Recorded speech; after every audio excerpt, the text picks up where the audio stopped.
I want you to just close your eyes for a second. Imagine you are stepping into this dark, incredibly cramped bathroom.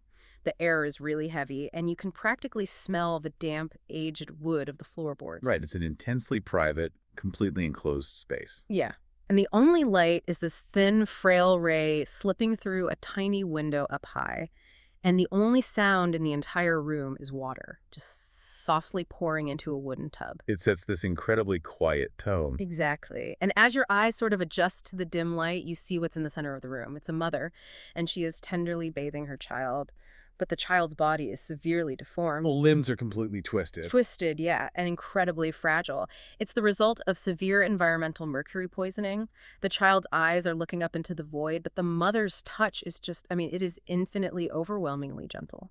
The pure devotion in her hands, contrasting with the absolute devastation of the disease, it just freezes you in place. It really does. It looks exactly like a Renaissance painting.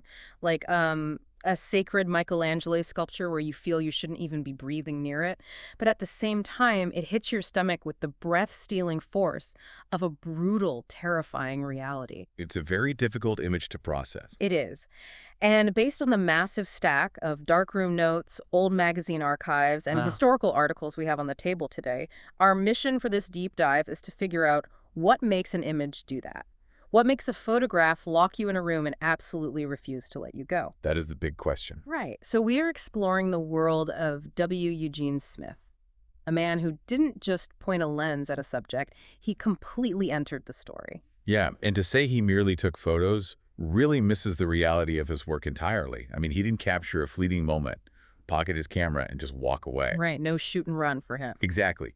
He physically and emotionally embedded himself into the darkest, most painful realities he could find, literally to the point where the line between the photographer and the subject practically dissolved. Which is wild. And looking through these historical sources, this obsessive need to dive completely into a single subject, this almost punishing level of empathy, it wasn't just like an inherent personality trait he was born with. No, not at all. It was forged in a crucible. Yeah, there was a massive turning point that fractured his entire worldview, and we really have to go back to the Pacific Theater in World War II to find it. You do.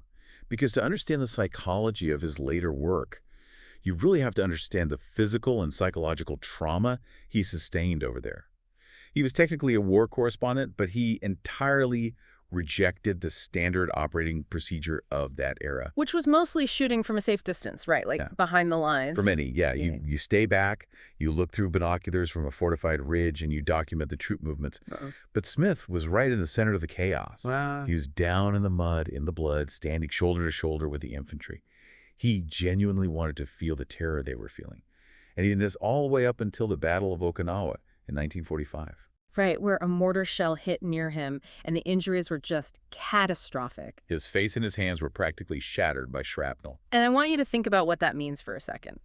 If you're a photographer, your entire way of understanding the world, your entire method of translating reality is through the machine you hold in your hands, and his hands are utterly broken. He couldn't even hold a camera for 2 years. It was a grueling, agonizing recovery process. He endured endless surgeries. He spent months upon months lying in a dark room in a hospital, just staring up at the ceiling. He was unable to work, and he was actually unable to speak clearly because of the severe damage to his mouth. That sounds like absolute torture. It was. But that prolonged waiting period is where the fundamental mental shift happened. Which is fascinating because usually when people survive that kind of unspeakable, visceral horror, they want to distance themselves from pain, you know? They want to go photograph beautiful landscapes or just simple, happy things. Why did he run headfirst back toward the darkness? Well, the explosion didn't just shatter his hands. It shattered his understanding of what was actually important to photograph. Lying in that bed, he realized he had zero interest in documenting physical destruction anymore. Really? None at all. None. Exploding bridges, flying shrapnel, the mechanics of warfare, it all just felt incredibly hollow to him now. He had already seen how easily physical bodies break. What he wanted to understand now was how the human soul survives, or, how it collapses under the weight of the world. So he wanted to document the invisible, silent destruction inside people. He wanted to be the witness to what is felt, not just what is seen. Precisely. But that internal philosophy put him on a massive collision course with the media industry of the time. If we look at the 1940s and 50s, the golden age of magazines like Life, the whole philosophy of photojournalism was incredibly crude. Oh, it was heavily reliant on the shoot-and-run method. Right. You fly to the other side of the world, you find the most bloody or dramatic thing happening, you pop a massive artificial flashbulb, capture one chaotic frame, and you get straight back on the plane. And you send the film to the editors, and they print it on the page purely for shock value. Yeah. The editorial goal was maximizing immediate visual impact with the minimal possible investment of time. And honestly, it feels eerily familiar to how we consume information right now. That is a very good point. Like, that 1940s Life magazine approach is basically the vintage version of an angry 280-character tweet. Loud, abrasive, and instantly forgotten the second you swipe past it. But Smith was trying to write a 1,000-page, soul-crushing Russian novel. A Russian novel is the perfect analogy, and it's exactly why he practically went to war with his own editors. He completely refused to operate on a show-and-go mentality. He didn't want to use his camera like a telescope, spying on people from a distance just to steal a dramatic moment. So if he's actively rejecting that fly-in, take-a-flash photo, fly-out method, how is he actually functioning on assignment? By becoming completely invisible. Invisible? Yeah. The sources detailed this agonizingly slow, obsessive method he developed. He would go to a family's home or a worker's station or a doctor's clinic, and he wouldn't even unpack his camera. Wait, really? For how long? Sometimes for days, sometimes for weeks. Are you kidding me? He would just sit there. He would just sit in the corner, drink coffee, listen to them breathe.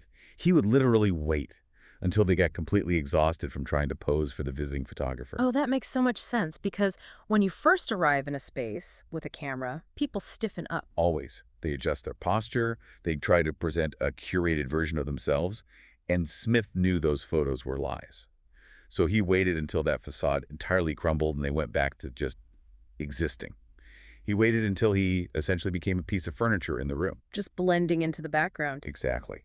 Only then, when all the tension was gone, would he quietly lift the lens. And he didn't use flash at all. He pushed natural light to its absolute breaking point, didn't he? He almost entirely rejected artificial flash, Yeah. because it creates an artificial environment. A flashbulb flattens a room and it startles the subject. He wanted the raw, unsoftened reality of the space, even if the light was terrible. But wait, how does he do that? If he's relying on terrible natural light, how does he end up with these incredibly dramatic, moody images? I've seen them. They look like studio lighting. He did it later through a grueling physical process called dodging and burning. Oh, in the darkroom. Right. When you print a photo in a darkroom, you project light through the negative onto chemically treated paper. Smith would spend hours, sometimes days, on a single print. He would literally use his hands or pieces of cardboard to physically block the light from hitting certain parts of the paper that's dodging, which keeps those areas bright. Okay. And then he would cup his hands to funnel extra light into other areas, which is burning, to make the shadows impossibly deep and pitch black. So he's physically sculpting the light and shadow with his hands to force the viewer to feel the heaviness of the room. Exactly. It wasn't just like slapping a cheap, moody filter on an image. It was a deliberate, laborious translation of the emotional weight he felt when he was standing there. And because he refused to just hand over a roll of film to an editor to chop up and print however they wanted, he had to invent a new way of publishing his work. He demanded total control over the layout, the sequence, the text. That's really where his version of the photo essay is born. You know, when we hear photo essay today, we usually just think of a Sunday newspaper supplement, just a random collage of 5 or 6 pictures about the same topic dumped onto a page. But for Smith, a photo essay was a highly engineered narrative system. It was cinematic. He demanded an introduction, character development, a tense climax, and a silent, devastating ending. You don't just look at it, you read it. Like a visual book, and the essential example in these archives is his 1948 project, Country Doctor. He went to a tiny town in Colorado and just shadowed this one man, Dr. Sirianni, day and night. A fascinating project. Yeah. And a typical reporter would have gone in, waited for a horrific accident, taken a photo of the doctor's hands covered in blood while he was cutting someone open, and said, "Look how hard this job is." Right. And Smith did photograph surgeries, but the bloody action wasn't the actual story. The real story was the aftermath, the midnight kitchen scene. Yes, that image is legendary. The doctor is standing in the kitchen, still in his scrubs. He's holding a cup of coffee. His shoulders are just completely slumped. and he is staring out into this dark, empty void. He had just spent hours trying to save a baby. Right? He had. And despite everything, he failed. And Smith captures the invisible weight of that failure. The doctor's so exhausted he doesn't even register the camera is there. Smith isn't showing you the mechanics of the medical profession. He's showing you the crushing psychological weight of being human and facing your own limitations. That intimate scale was his absolute mastery. But I have to push back here because the notes reveal a massive failure shortly after this. I mean, if his superpower is zooming in on these incredibly fragile microhuman details, like a slumped shoulder or a distant stare, what happens when he faces a massive faceless system? Well, you get the Pittsburgh Project in 1955, and you get a complete agonizing collapse. Oh, wow. This was supposed to be a tiny 3-week gig, wasn't it? Just to take some photos for the city's bicentennial anniversary. 3 weeks, that was the plan. But Smith arrived and saw this towering industrial monster. Pittsburgh in the 1950s was blast furnaces, soot-covered skies, endless steel mills, and towering architecture. Just massive scale. Yeah, and he became possessed by this impossible desire to capture the entire macro system of the city, to literally photograph the gears of industry itself. And those 3 weeks turned into months, stretching into years. He shot 17,000 negatives. Hard to even comprehend that number. I want you to let that sink in. 17,000 images. He practically wallpapered his house with them. He was fighting with editors, bankrupting himself, spiraling into a manic depression, completely unable to finish the book. Because how do you capture a city's soul the way you capture a single doctor's grief? You can't. He practically drowned in the sheer scale of the steel mills and the skyline. His genius wasn't built for giant industrial gears or sweeping economic narratives. No, it wasn't. His genius required flesh and blood and the human face. So when the system got too big, his emotional depth couldn't anchor it, and the project just swallowed him whole. So because he failed to capture the macro system in Pittsburgh, he realized he had to return to the micro, to the individual, which brings us straight back to the crucible of his empathy and that terrifying scene we started this deep dive with, Minamata. The early 1970s. Japan. After the failure of Pittsburgh, he rises from the ashes, but he essentially descends straight into hell. He really does. The Chisso Chemical Company had been recklessly dumping toxic mercury waste into Minamata Bay for years. And the local people, the fishermen, they were drinking the water, eating the fish. Exactly. And they were suffering catastrophic nerve collapse, paralysis, and horrific birth defects. Now, a lesser photographer would have gone to Japan and photographed the giant Chisso factories, the smokestacks, the macro system of corporate pollution. But Smith had learned his lesson in Pittsburgh. He ignored the industrial system and pointed his camera squarely at the flesh and blood, the victims. Which leads directly to the image of Tomoko Imura in the bath with her mother. The image we described at the beginning. Yeah. But looking at these archive photos of the bath, I have to push back on his methods here for a second. Okay, sure. The lighting, the composition, the angle, it is so flawless that it is genuinely beautiful. But the subject is absolute horror. It's a child whose body has been destroyed by corporate greed. And he spent hours waiting for the light to hit just perfectly through that tiny window. He waited for the mother's head to tilt at exactly that Renaissance angle. I see where you're going. Isn't he just making trauma look pretty for an audience? Isn't that just voyeurism? See, that tension right there is the most vital ethical debate in the history of documentary photography. But labeling it voyeurism is a fundamental misreading of what Smith was actually doing in that room. How so? Voyeurism requires theft. A voyeur sneaks a look without consent to objectify the subject. They remain entirely outside the experience, safely shielded, just stealing a glimpse. Smith was inside the room, and it was a profound collaboration. Collaboration. Yes. The mother brought her child to the bath, specifically because she wanted Smith to take the photo. She actively wanted the world to see what the Chisso Corporation had done to her family. Okay, so it's not a stolen moment. I get that. But why make it look like a Michelangelo sculpture? Why the intense focus on making it beautiful? Because it's not distortion, it's translation. Think about human psychology for a second. Okay. If you took a photo that was purely grotesque, bloody, harsh, and lit with a bright clinical flash, what would a magazine reader in New York do? They'd probably just look away. Exactly. They would be repulsed, they'd turn the page, and immediately try to forget it. The flawless beauty of the image is a deliberate trap. It traps your eyes, it takes your conscience hostage, so that you cannot look away from the pain. Oh, wow. The beauty pulls you in, and once you're in, you are forced to confront the absolute horror of the mercury poisoning. That is heavy. He translates the horror into a visual language the viewer simply cannot ignore. And we cannot gloss over the physical cost of this translation either. Smith wasn't just some passive art director standing safely in a clean room orchestrating light. Right. The historical notes detail that thugs hired by the Chiso corporate syndicate tracked him down and severely beat him for documenting the victims.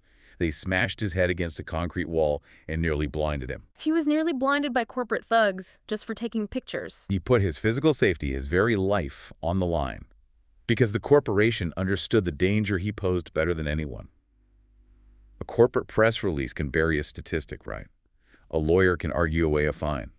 But they knew they could not fight a masterpiece. Yeah, they couldn't fight that image. If he doesn't take that painfully beautiful photo, the world just reads a tiny, easily ignored article about Sick Fresh, and the company covers it up forever. That is just incredible. And if we connect this to the broader history of war and documentary photography, the sources make this really fascinating comparison between Smith and two other absolute titans of the field, Robert Capa and Don McCullin. Oh yeah.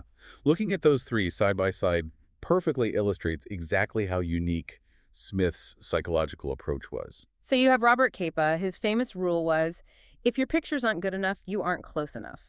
But for Capa, closeness meant physical, immediate danger. It meant stepping off the landing craft onto the beaches of Normandy on D-Day. Right. Capa's photos of Omaha Beach are blurry, chaotic, terrifying. You can practically hear the bullets splashing in the water. He freezes the external threat in real time. And then you have Don McCullin. And McCullin captured the brutal physical ruin of places like Vietnam and Cyprus. He would photograph a shell-shocked Marine in hue, staring blankly ahead, covered in mud and grime. Just total devastation. Yeah, his photos don't hide anything. They are an unapologetic, visceral slap in the face.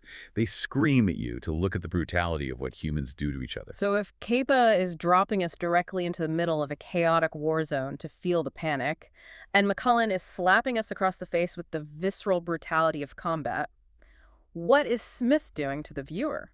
Smith is leaving you in a dark room with the pain, locking the door from the outside and swallowing the key. Oof, it's an internal poison. It really is. Yeah. He doesn't show you the explosion itself. He doesn't show you the dramatic moment the mortar shell hits. He shows you the heavy, exhausting, quiet aftermath that lasts for decades. He shows you the mother bathing the child 30 years after the poison was dumped. Which makes his work feel urgently, desperately necessary right now. I mean, I want you listening to this to think about the phone sitting in your pocket right now, or the screen you are currently looking at. The visual landscape we navigate today is total chaos. It's a visual garbage dump. You open an app, and with a lazy flick of your thumb, you swipe past a horrific war zone in the Middle East, a beautifully lit picture of a matcha latte, a human tragedy in a flooded city, and a video of a cat falling off a couch, all in exactly 5 seconds. And the sheer volume of images we consume on a daily basis evaporates all context and all meaning. When everything is highly visible all the time, nothing actually registers in our brains. Exactly. And that is exactly why W. Eugene Smith matters more now than he ever did in the 1950s. We live in an era where everybody's constantly showing, but nobody is actually telling. His agonizing slowness is the revolutionary antidote to our speed. His work absolutely refuses to be swiped past. It demands that photography isn't just a passive record of something that happened to exist in front of the lens. It demands that looking at an image is an act of deep moral responsibility. Because once you see the mother and the child in the bath, you cannot unsee it. You are complicit, you are a witness, you are no longer just a scroller, you are part of the story. He fundamentally transformed the medium from a mechanical snapshot into literature, into a mirror that forces us to examine our own conscience. So as we wrap up this deep dive into the dark rooms, the obsessions, and the sheer willpower of W. Eugene Smith, I want to leave you with one final, kind of unsettling thought to mull over. Considering the technology we have today, it is really the crucial question for where our society is heading. Smith used a camera, an instrument that, for him, captured absolute physical truth, to force us to look reality in the eye and feel genuine empathy. He waited for hours for the real physical light to fall on a real mother holding a real suffering child. He bled and was beaten for that truth. He paid the price for it. But today, right now, AI can generate perfect, hyper-realistic images of tragedies that never actually happened. In a matter of seconds, an algorithm can render the fake tears of a child who does not exist, standing in the rubble of a war that never occurred, perfectly lit to trigger an emotional response. It's terrifying. If an algorithm can perfectly mimic the aesthetics of human suffering without a single drop of real human blood being spilled, what happens to our moral compass? If we lose the stubborn, painfully slow, dangerous search for the truth that Eugene Smith nearly died for, how will we remember what is actually worth fighting for in a world where pixels lie?